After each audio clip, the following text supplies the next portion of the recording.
చూసి నీకు 175 ఇవాళ మొన్న TV9 ఇంటర్వ్యూలో కూడా చెప్తున్నాడు. Why not Mangalagiri, why not Kuppam, why not Pithapuram, why not ఎందుకు ఏం చూసి వేస్తారు నీకు ఓటు? ఏం చేసావని?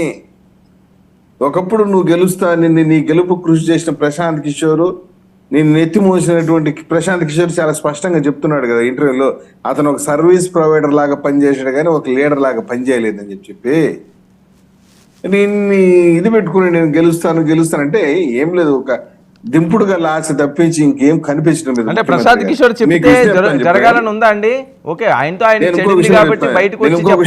చూడండి, లాస్ట్ 5 days నేను అబ్జర్వ్ చేసిందంటే వైసీపీ అభ్యర్థులు లాస్ట్ 5-6 days లో పూర్తిగా ప్రచారం కూడా చేతులు ఎత్తేసి, ప్రచారాన్ని కూడా అంత విస్తృతంగా ఒక పోటాపోటీ తత్వంతో చేయలేకపోయారు. ముఖ్యమంత్రి గారు కూడా ప్రచారంలోనే చేతులు ఎత్తేసారు. వాళ్ళు తెలిసిపోయింది మనం ఎత్తిపోతున్నాము, పబ్లిక్ నుండి రెస్పాన్స్ లేదు, పబ్లిక్ నుండి మనకు కావాల్సిన కనెక్టివిటీ దొరకటం లేదు అని చెప్పేసి ఎత్తేసినారు. మరి ఈయన ఎందుకు ఐపాక్ ఆఫీస్కి రావటము, వైనాట్ 175 అనటం, మనం గెలుస్తాం అనటం, పైగా పక్కనే మన బొత్స సత్యనారాయణ గారు చిలక జోషిని చెప్పినట్టు June 9వ తేదీ విశాఖపట్నంలో ప్రమాణ స్వీకారం చేసింది. ఏంది మాకు ఎవరికి అర్థం కావటం లేదు వీళ్ళకి ఏందో. పైగా ఇంకొక మాట అన్నారు, June 4వ తేదీ భారతదేశం చూసి షాక్ అవుతున్నారు. నిజంగానే షాక్ అవుతుంది, ఇంత ఘోరమైనటువంటి రిజల్ట్స్ వచ్చిందే. కాదండి, మీ లెక్క ఎంత ప్రసాద్ గారు? మీ లెక్క ఎంత? పోనీ వాళ్ళు అంత వస్తున్నదని చెప్తున్నారు, మీరెంత ఎక్స్పెక్ట్ చేస్తున్నారు?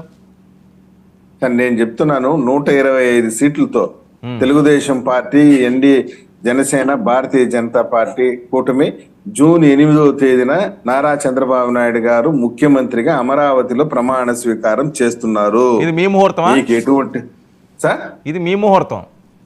మా ముహూర్తం June 8వ తేదీన అమరావతిలో ప్రమాణ స్వీకారం చేయబోతున్నారు. అయితే June 8 ఒకవేళ మీరు అనుకున్నట్లుగా ప్రసాద్ గారు, June 8 మీరు అనుకున్నట్లుగా ప్రమాణ స్వీకారం జరిగితే ఇంక 9 ఇంకా ఛాన్స్ ఉండదు. ఎందుకంటే ముందు రోజే మీరు చేసేస్తున్నారు కాబట్టి, ఎవరో ఒకరే ముఖ్యమంత్రి ఉంటారు కాబట్టి.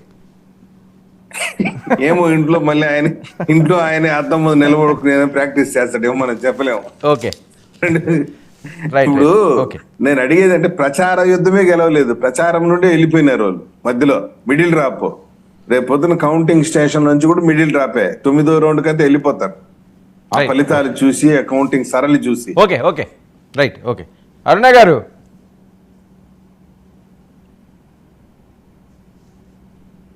నమస్తే సార్, మీకు పెద్దలకి వీక్షకులకి. ఓకే అరుణ గారు, ఏంటి ఎవరు ముహూర్తాలు పెట్టించుకున్నారు? ఒకళ్ళు 8 అట, ఒకళ్ళు 9 అట, మీకు ఏది ఇష్టం?